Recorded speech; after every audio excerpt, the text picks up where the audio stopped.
So I hope you enjoyed playing around with your microbits and getting information from the outside world in to your microbit and manipulating it using computation, using logic, if-then decisions, the decision-making process.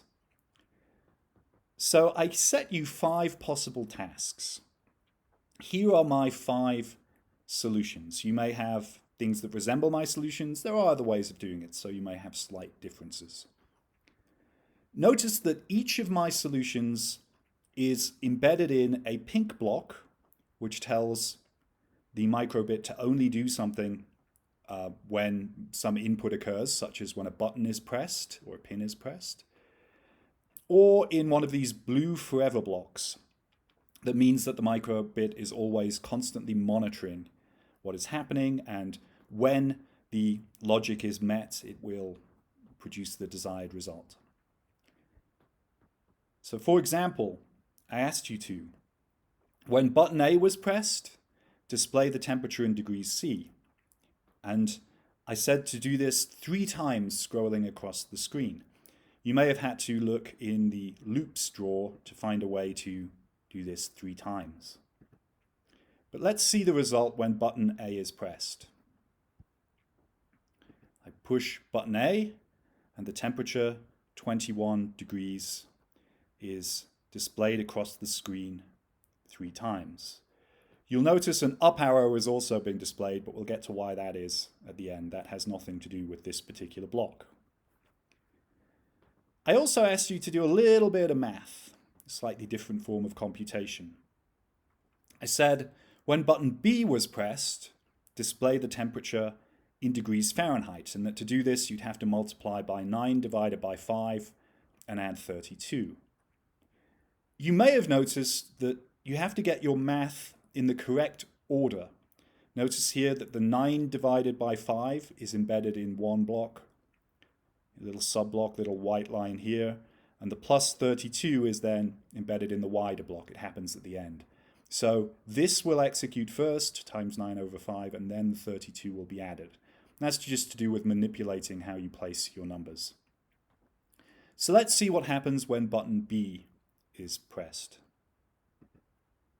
The temperature now is displayed in degrees Fahrenheit. 21 degrees C is a nice 69.8 degrees Fahrenheit. What about my third problem, which was when pin 1 is pressed, pin P1 is pressed, if the running time is 10,000 milliseconds or more, then light up a particular LED. So now you're going to need to use logic blocks. You're going to need these conditionals, the decision-making process, some computation. And you can see that what I've added there is if a particular input, the running time from the beginning of when we press go on the microbit, some logic statement is greater than a certain number, and my results could be anything, but I'm going to light up an LED. So let's see what happens when pin 1 is pressed. If I can. Notice the LED lighting up in the top right corner of the microbit display. Again, ignore the arrow pointing upwards. We'll get to why that is happening. My next problem was a little more complicated. When you shake the microbit, if the light level meets certain requirements, if it's less than 50 or greater than 200, then display help, the string help, the word help. String just means word. Or block of text on the screen of the Microsoft. So here's my logic. It required an input, the light level, some information, and also, of course, shaking, which is an input too, which is why it's the same color as light level. Some computation, some if-then logic, and a result. So let's see how that happens. I'm going to use the shake up here. If we weren't using the emulator, you could just download this to your microbit and actually shake it. And you can see the light levels at 128 in the top left corner. Nothing is happening. So in the real world, if you were in a moderately lit room, nothing would happen. But let's take you to a really dark room where the light level is below 50. And then when you shake the device, help is printed across the screen. Inputs information if-then blocks computation. And finally, I asked you to monitor for all time the compass heading on the device. This is why the arrow is displaying on the screen. It is because it's in this forever block. And if the compass heading was greater than 90 or less than 270, point an arrow south or show an arrow pointing south. And if that wasn't the case, show an arrow pointing up or north. So currently, the compass heading is at exactly 90 degrees. If you were in the real world, you'd be walking, pointing the microbit in a certain direction. But let's change the compass heading and see what happens.